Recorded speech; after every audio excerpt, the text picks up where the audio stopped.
When the chicken finally comes home to roost, and when the market is on fire, and even the blind and the deaf will get to know because the heat will be generated.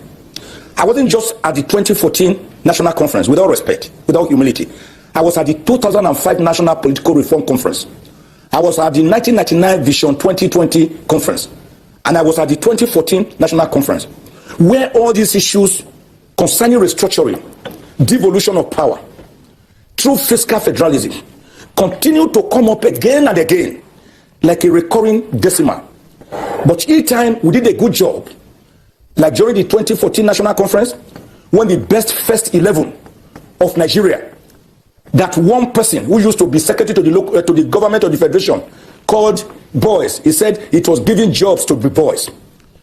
We got the best from Nigeria, first class traditional rulers, professionals, the youth, artisan, market women, students, the academia, the labor, trade unions, retired police officers, military officers.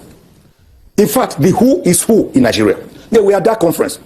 And after argument for about 6 months, at times almost coming to blows, we finally reached so many consensual decisions. One of them was this restructuring, devolution of powers. So, I'm not just a lawyer, with all respect, I'm an historian. So I like at times to situate my discourse within the perspective of history, because today is the tomorrow you discussed yesterday. I'm calling on the federal government to bring back history to our syllabus, because we are losing something. Nigeria is not like America in terms of federalism. In the United States of America, after their declaration of independence in 1776, they met in this place in Philadelphia. They were already regionally autonomous, and they said we needed to have a more perfect union. That was how they ceded powers to a government that they formed at the center. But in Nigeria, all regional blocks were already autonomous. The Benin Empire, the Kane Bonu Empire, the Sokoto Caliphate, the Oyo Empire, they already existed in their full bloom with all powers to do all things. That was why Oba Overamin Ogbaise in 1787 was able to beat the British with bare knuckles, which led to the 1897 punitive Benin expedition.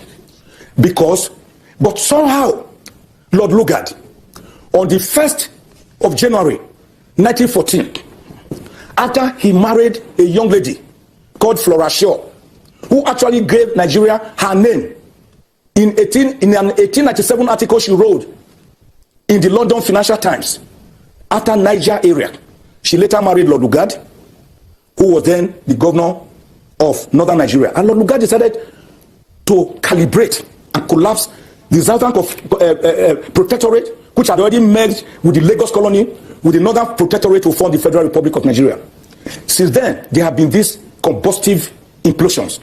So when you talk about restructuring, some people are afraid of it. And we say no. Restructuring does not mean balkanization.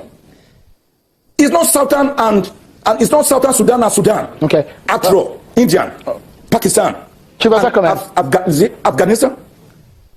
They were once one country. We cannot do anything. Either call it restructuring, call it whatever, decentralization of powers from the federal to down to the local government cannot be done until we follow due process. Part of this due process is all these agitations that are coming up. We call them stakeholders and the Nigerian citizens. We have the right to agitate for anything, but then there are due process. Since the constitution is in place now, and it has not been abrogated or even suspended by any military coup whatsoever. So we follow. The constitution has allowed for this amendment alteration. Even if we want to suspend our constitution, there are processes. But there are processes according to the constitution? Yeah. For instance, we can conduct stakeholders like, okay, let me take it, call it South Zone, and call it even on state basis. People can agitate. People can submit their submission, just like the recent concluded Southwest Summit, as they did. That is their position. Nobody is going to say, look, they have faulted in concocting or coming, putting together their thought. It's right, pursuing their fundamental right, either as a group or as an individual. Vis-a-vis. But that doesn't mean that whatever decisions they reach, whatever point or hypothesis they are presenting is not binding until it has been subjected to the laws of the nation. As of now, we remain, the unitary aspect of Nigeria is still in place. But if people felt this unitary nature or the unity of nation, the Nigeria as a nation should be, we have to restructure it. Whatever. Now we have 3 systems of government. We have the federal government, and people felt so many powers are concentrated in the federal or central government, call it. Then we have the states and then the local government.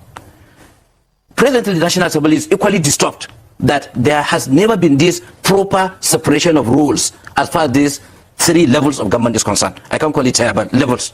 In as much as we decry the issue of concentration or even over concentration of powers in the federal at the federal or at the center, with little power to the states and then none or even to the local government. But the constitution has given the local government role, which is not being pursued.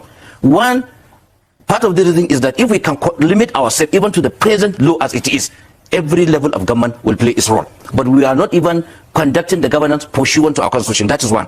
2, because of development, you remember the development of constitutional development, right from the MacPherson up to 1963, 1966, up to this 1999 as amended. Even the 1999 has been amended, what we are using today, 2017. If people have called for a review, alteration, amendment of the constitution to suit our purposes, nothing is wrong with that.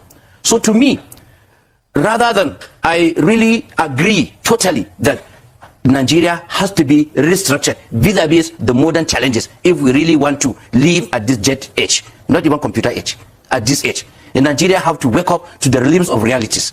I will give you just a simple example. For instance, if you take the Federal Minister of Education, all our curriculum and everything is being done. Until and unless you have an astute minister who listens to voice of wisdom, it takes longer time for us to adjust our curriculum for it to reach the secondary school. I'm just wondering though. So I'm just giving you an example. Yeah. So what I'm trying to say here is that rather than returning to regionalism, reducing, creating the center, region, state, and even local government, you are now introducing a 4th level from the position of the Southwest, because that's what it takes. Yeah, some people say that time, that there was Nigeria looked more viable. The country worked better then. It would seem the development got to people at the grassroots better than this system where the center is top heavy and very little is getting to the people. And I'm coming to that. Mappy, that is what I want to address the people. Let's take examples. We are following the system of government, or we copied grossly our system of governance from the Americans. That's how they developed. You don't go back. How many years, how many decades? From 1963 up to 1966, when this regionalism is being adopted, up to the time that we had 12 states. Why shouldn't they go back? If they found that is what has worked for them, that's from their experience so far. The issue, the issue is that we have achieved a level of autonomy when we kind of disintegrated into state. People, even in the Southwest, you discover the Osun State fell. He is more buoyant than Ikiti. Lagos fell. They are more buoyant than, Ogun State. So that boundary adjustment. For you now to coerce people to come together, to break these boundaries. Okay, where are you taking Kwara to join there? Are you going to realign, to redefine the geographical something? Rather, we should develop it. So let me give you, United States, they have more than 50 states in the United States. They have never regrouped them. They are even acquiring more states. Like Alaska, Texas, but I don't want to go into that. It's not the topic for another thing. But let's take the state of California, one of the 50 states of the United States. They don't have to come as a cluster, but even at a state, if we reframe and realign, alter our constitution to give more powers to this present constituent state, 36 state and Abuja, we will thrive. I'm giving you California. California, world over, is the 6th most viable economy. You listen to Michael Zekume. He said it all. Because listen to the Michael Zekume and the other one. Michael Zekume is for the separation of powers in revolution, right? Nothing says, there is no law that says we must all be together. Being together has not helped us. It's not going to help us. It's either now or later. This country, we can never live together as one. And the other man, the other Hausa man, that one is against it. He does not want it. The problem is these people are scared because they know once revolution, they are going to feel it more. It's going to be a problem for them because some of them they not turn out, some of them they are lazy. Yes, because of their laziness, we are facing this problem we are facing today. Because some of them are lazy, some of the governors, some of the states, they are not ready to do nothing. It's just for them to wake up, go to Abuja and collect allocation. And meanwhile, the allocation is not enough for them. And because it's not enough for them, it becomes a problem. to them and to the other region. So I think other countries has done it. Nigeria is not different. So we must. The only solution to the problem is just the revolution. It's not going to work. One Nigeria has not helped us. Everybody are advocating for it. And even Olise Bakuba, that one said it. So nothing. There's no law that says we must be together as one Nigeria. So whichever one. Because when you look at it now, why are these people saying no? I know some of the Northerners are also interested of separation of power. They want, but some say no, and the majority of them, they don't agree, and they're not even ready for now. Just like the Yorubas are pushing forward.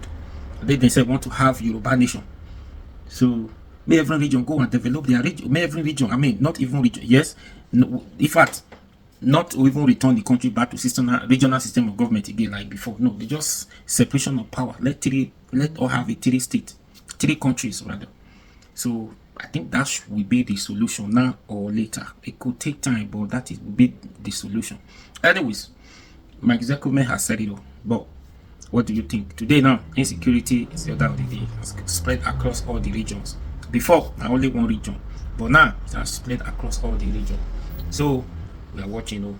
Anyways, please share this video. Please subscribe to this YouTube channel. Be your guy now. Subscribe and hit the notification button.